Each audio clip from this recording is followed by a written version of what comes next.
तर राज्यात जवळपास 750 नगरसेवकांच्या निवडणुकाही लांबणीवर गेल्यात आणि त्यावरून संपूर्ण राज्यामध्ये आता टीकेची झोड उठवली जाते। निवडणुका पुढे ढकलणं अतिशय चुकीचं असल्याचं मोठं वक्तव्य मुख्यमंत्री फडणवीसांनी केलंय।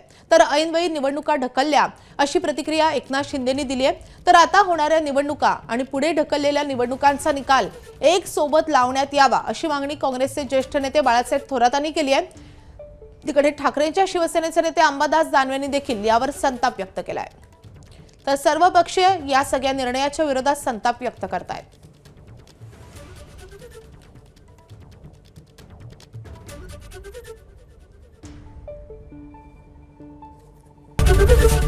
एबीपी माझा, उघडा डोळे बघा नीट।